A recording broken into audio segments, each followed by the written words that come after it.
प्रेमिका का बीच के बात बा। प्रेमिका प्रेमी आपस में मिलन दूरी हो गई बा। प्रेमिका कहे लग जाए बेवफा तुम्हारी आदत सही नहीं थी, तुम के दगा दे देलो। प्रेमी कहे लगल हम ना तू दगा देली हो। एक दूसरे से शिकायत करत बाड़न, लेकिन प्रेमिका दूरे खड़ी बा। प्रेमी इशारा करत बा, कहत बा कैसे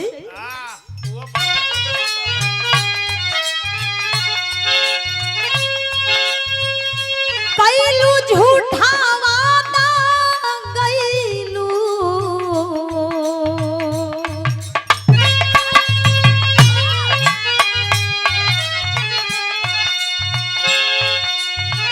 कैलू झूठा वादा गईलू करे जा निकाल के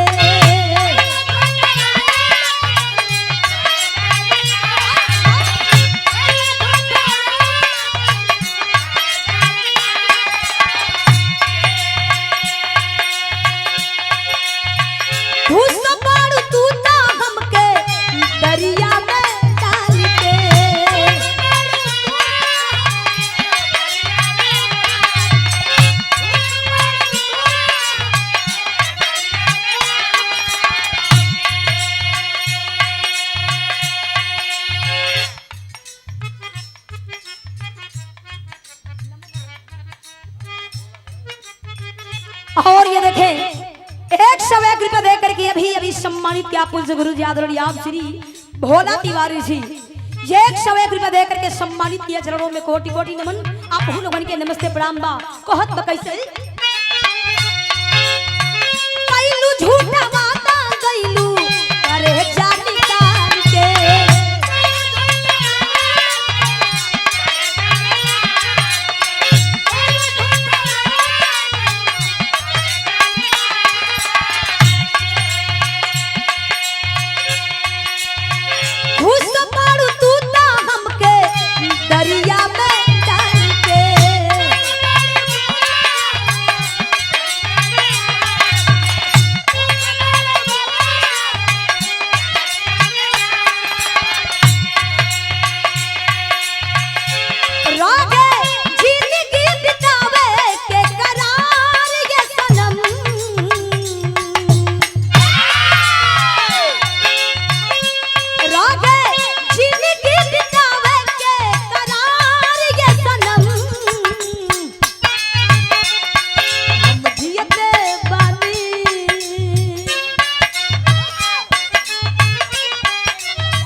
कमेटी के आप सदस्य हैं आदरणीय आप श्री जय मंगल यादव जी, ये आपकी ओर से सम्मानित किया गया। चरणों में कोटि कोटि नमन।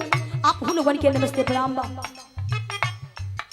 और ये देखें हमारे पूज्य गुरु जी आदरणीय आप श्री संतोष दुबे जी, एक बार फोन गया, आपका आशीर्वाद मिला, पूरे पार्टी को आप सम्मान किए हैं।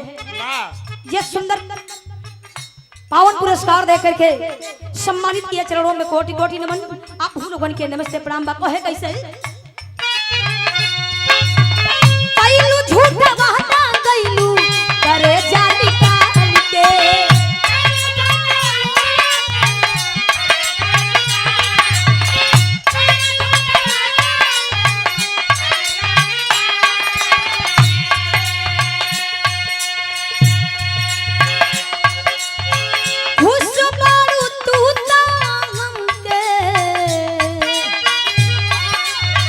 दरिया में डाल के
दिहनी यार ये सनम।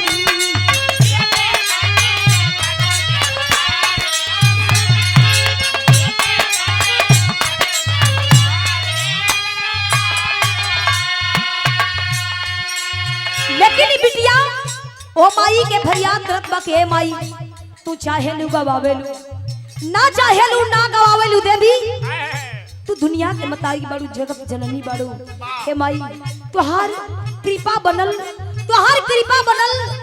कि एगो छोट मोट बिटिया भी एक कलाकार हो गई। बहुत बा कैसे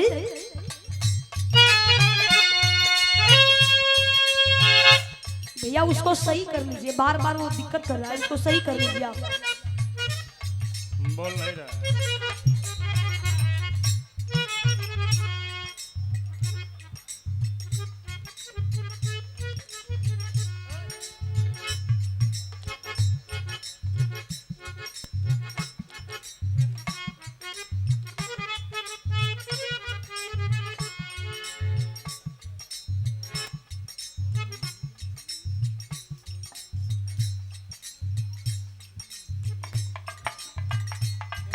एक बार उसको सही कर लीजिए, छोड़ दीजिए।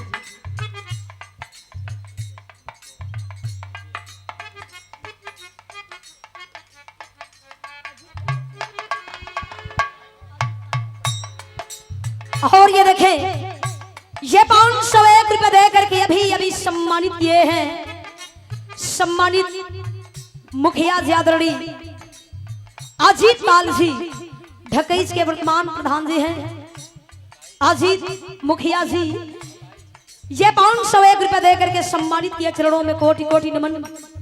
भगवान भोलेनाथ की कृपा आप लोगों को बनल रहे। आप लोगों के नमस्ते प्रणाम बा।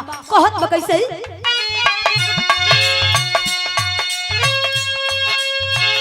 कैलू ये गसान जननी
और ये देखें, ये 501 रुपए दे करके अभी अभी सम्मानित किया आदरणीय आप श्री पवन सिंह अरब एसटीए।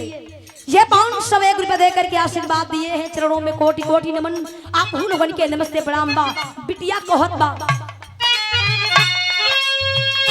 जग में माई से न कोई बा महान ये माई,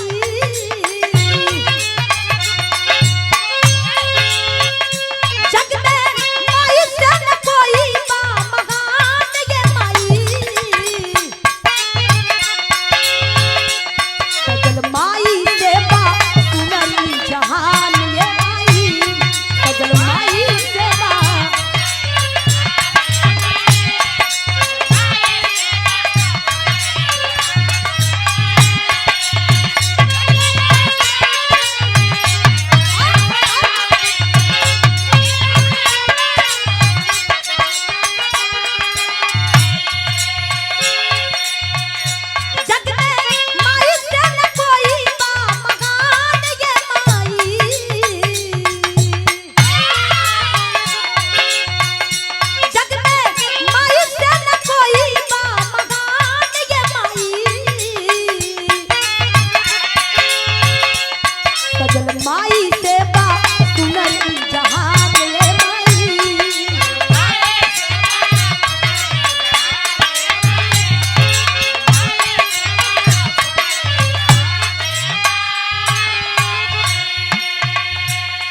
कौन माई जवन माई हमें और आपके जन्म दिले बड़ी ओ माई उ माई के पूजा करेली। ए माई तू दुनिया के मतारी बड़ी हे जननी, हमर मैयो तो के माई कहेले, हमर मैयो के माई तो के माई कहलस। तोर ममता बड़ी महान बा ए माई, सजल माई सेवा सुनर ई जहान ए माई। हम बताइला वंदना 2 लाइन हो 2 मिनट हो सच्चे दिल से होए के चाहिए।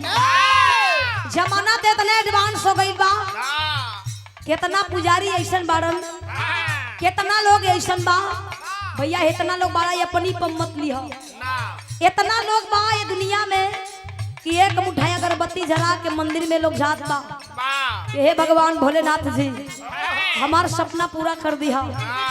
अगर कोनो बगलिए से लाली लिपस्टिक लगा के मेहरारू निकल गई तब कहे कि नंबर में मिल जाता, खाली बढ़िया रह। देखिए गो हइये हो, हम कहली कि अपने मत ले गई हो हइये हो। ऐसा ऐसा लोग है दुनिया में बा, लेकिन आखिरी लाइन में बिटिया कहत बा कैसे,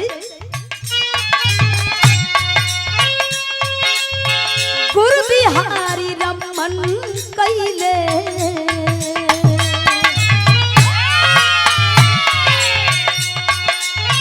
गुरु बिहारी रमन कैले माई के पूजनिया।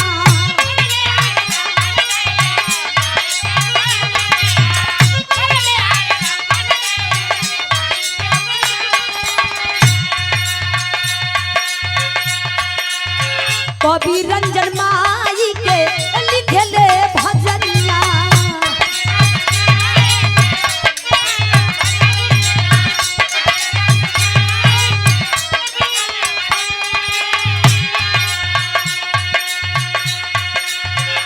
एही सरोज में डललू तू परान ये माई।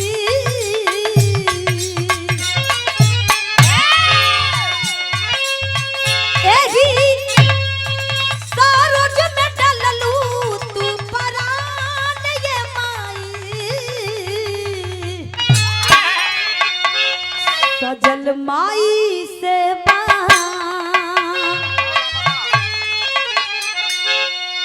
सजल माई से बा सुनर ई जहान ये माई।